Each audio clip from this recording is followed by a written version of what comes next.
You're listening to the Jefferson Exchange. Thanks for joining us. The JX starts today with the debrief, where JPR reporters discuss the stories they've been covering this week, including a major loss for wind energy in Humboldt County, an update on a Jackson County fire district, and controversy around forests in Curry County.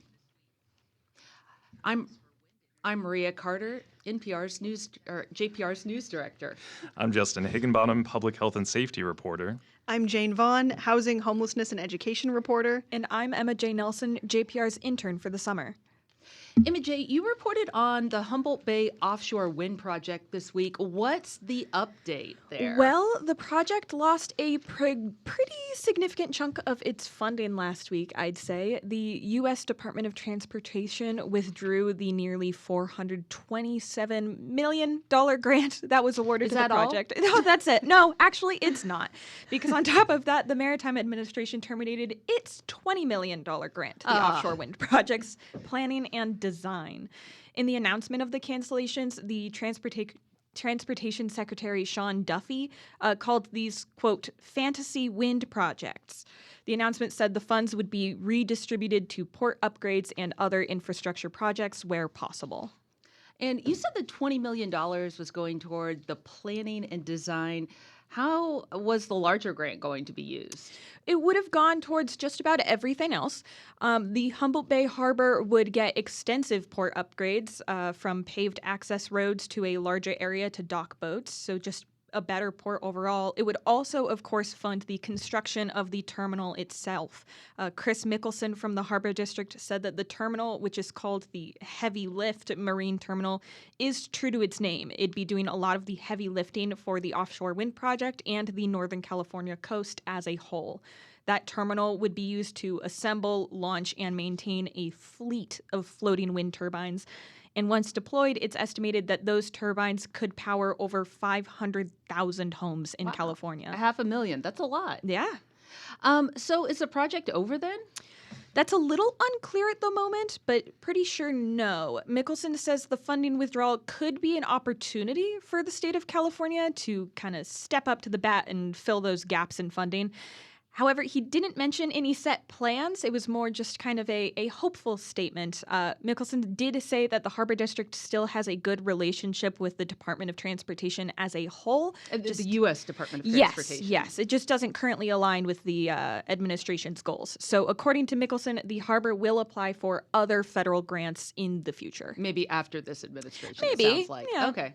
Well, thanks, Emma J. And Jane, you wrote a story this week about Jackson County Fire District 5 here in the Rogue Valley. What's going on there? So basically, the Oregon Department of Justice recently decided that they are not going to be investigating Jackson County Fire District 5 for potential criminal conduct. The Jackson County District Attorney had sent the DOJ some information about a year ago, and he was requesting that they review current and former employees at Jackson County Fire District 5. The concern was maybe potential fraud, theft, and other misconduct there. But then the DOJ recently said that they reviewed the information and there wasn't enough there to merit an investigation. They didn't think that it would, quote, lead to evidence of provable criminal conduct. They said that they even reviewed some more material that was sent over by the district. They met with the fire district chief and the legal counsel and the board chair and some other people. And then they still came to the same conclusion, which was that they would not be investigating. Okay, but this matter got forwarded on to the Department of Justice. Can you give us some background about why that would be happening? Yeah, there's been a lot going on at Jackson County Fire District 5 within the last year and a half or so. It seems like it's quieted down a little bit there. Last year, they had the majority of their board resign pretty suddenly. They fired their chief last summer because an independent investigator found sustained allegations that he had covered up sexual harassment, bullied employees, and interfered with a government promotion board. The district then faced a massive budget shortfall, which they're still struggling with a little bit. About a year later, last fall was really the worst of it.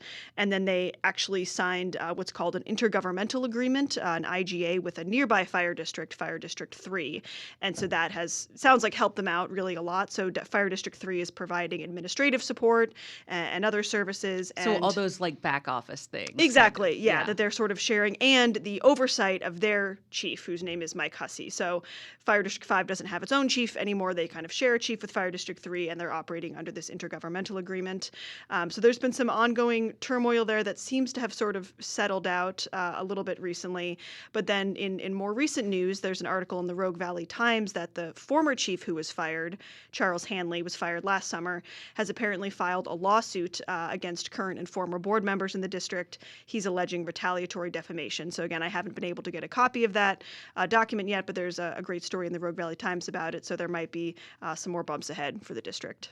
Well, you speak of more bumps ahead. What's next? Get out that crystal ball. Yeah, well, we'll have to see. So I talked to the fire chief this week, Mike Hussey, and he said the district has actually forwarded some more information on to the Jackson County Sheriff's Office for consideration regarding this matter, the DOJ investigation that wasn't. So they forwarded on some new information. If the sheriff's office deems that it's irrelevant, it could then be sent to the district attorney and then maybe sent on to the DOJ again for further review. So it's possible the DOJ decides that that information is enough to merit an investigation. We don't know. We'll have to see. We don't know if the sheriff's office has even decided it's worth a review yet. But I talked to the board chair and the fire chief this week, and they said that they really want to focus on moving forward, serving the community. They feel that they did their due diligence, they did their part and passed stuff along, and the powers that be made their decision. Like I said, the district is still struggling with fiscal management and staffing. Not having enough staff is a big problem. So they kind of want to put this behind them and focus on other district stuff and move forward there. Okay, well, thank you so much, Jane. Sure. Justin, you've been reporting on efforts in Curry County to open up logging on federal land. How do they want to do that? Yeah, well, still kind of figuring that out. But basically, I caught a short remark by a commissioner in a board meeting, actually in early August, where that commissioner said the county had proposed a draft lease of federal land to USDA officials, and that this lease was well received, and they were kind of going back and forth with it. Supposedly, Commissioner Patrick Hollinger has traveled to Washington, D.C. on his own dime to meet with groups, and he's pitched the idea to top USDA officials, and those officials loved it. That's what was claimed in this meeting. So I filed a public records request for that draft lease because that wasn't included in any agenda or board meeting documents. And I reported the details earlier this week. So that proposal was to lease 80,000 acres of national forest land for 25 years. And it would open up that area to sustainable harvests of timber, which would occur on up to 2,000 acres annually. 90% of the timber sale revenue would be kept by Curry County, and the U.S. Forest Service would keep the other 10% for staffing and management. And the draft actually cites explicitly President Donald Trump's executive order, which calls for the expansion of timber production as kind of a legal basis for this possible draft lease. Yeah. So what did the Forest Service have to say about this lease? A spokesperson got back to me. They said they did discuss the lease with commissioners over the summer, and they had told the commissioners that they actually don't have authority to lease National Forest System land for timber harvests. So they shot the idea down, which is what I reported. Instead, the Forest Service said they discussed other tools like good neighbor authority agreements with the county. And a good neighbor agreement basically allows the counties to work with the Forest Service on usually restoration and sort of management stuff. Oregon already has some of these good neighbor agreements, right? Yeah. At the state level. They're not super unique. Interestingly, though, they don't allow timber harvesting. So those agreements aren't made to bring revenue into a county, which is the entire goal for these commissioners. So, just for some background about the county, Curry County is in a really tough financial situation right now. They have a lot of forest, a lot of timber, but they can't log it due to environmental and conservation regulations. The sheriff's office has actually reduced the types of calls they respond to because they've had to lay off deputies because they don't have funds. So that's the background for why commissioners are trying to find other revenue sources. So this issue, and your reporting, we should know, was brought up in a recent board meeting. Tell us a little bit about that. Yeah, so residents showed up to a board meeting this week wondering about this draft lease, which just to be clear, which I reported in the piece, has no chance of being accepted by the Forest Service. They've shut that down. But that the county has even tried, I think, was surprising to residents. I would say newsworthy. And when this was brought up, the commissioners totally dismissed this draft lease. They said, they weren't trying to lease federal land. Rather, they were actually just working on this good neighbor agreement with the Forest Service, which they made it sound like this was the purpose all along. Commissioner Trost said that 80,000 acre figure from our reporting came from an offhanded remark he had made in session, and there's nothing to back up that proposal, which is untrue. That does come from the county's draft lease, which I have, and again, which was rejected by the Forest Service. So they say this is all just a discussion of the Good Neighbor Agreement with the Forest Service then? Right. And again, the Good Neighbor Authority, so the Good Neighbor Authority allows the Forest Service to enter into agreements with local governments for management work. But it's usually to, like I mentioned, to do like restoration or maybe wildfire mitigation. And it forbids the kind of activity commissioners want to do. Here's just quoting from that Good Neighbor Authority. Counties and tribes are not authorized to collect or retain revenue generated from the sale of timber. Commissioner Hollinger read out a draft, I guess, from their potential Good Neighbor Agreement at that meeting this week. Which closely resembled the draft lease, we should note. Yeah, very closely. And he said, the purpose of their agreement that they're floating the Forest Service is to facilitate a cooperative, sustainable timber harvesting and restorative forest stewardship program on national forest lands. And quote, timber sales generate revenue for Curry County, as well as the USDA and Forest Service, intended to support economic development. So yeah, like you mentioned, that language mirrors the language found in their draft lease. And it's also clearly not allowed in a Good Neighbor Agreement.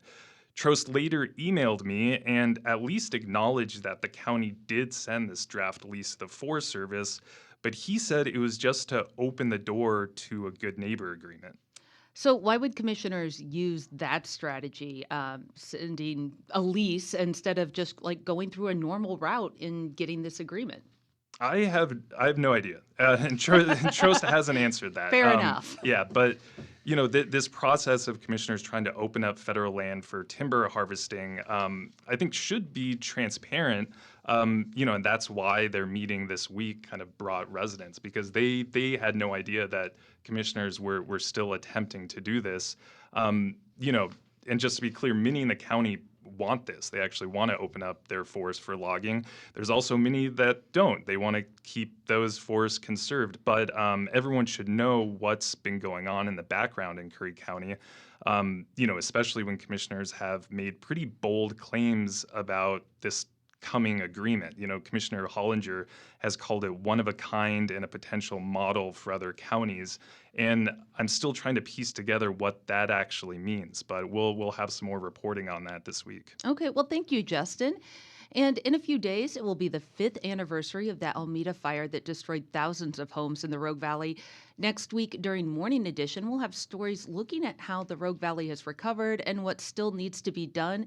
Jane and Emma J., you both focused on housing a bit. Jane, can you tell us a little bit about your story? Yeah, so it has to do with Royal Oaks Mobile Manor in Phoenix, which was a mobile home park that burned down in the Alameda fire. I've been covering this process for years. There's been a lot of turmoil with trying to replace the homes at Royal Oaks.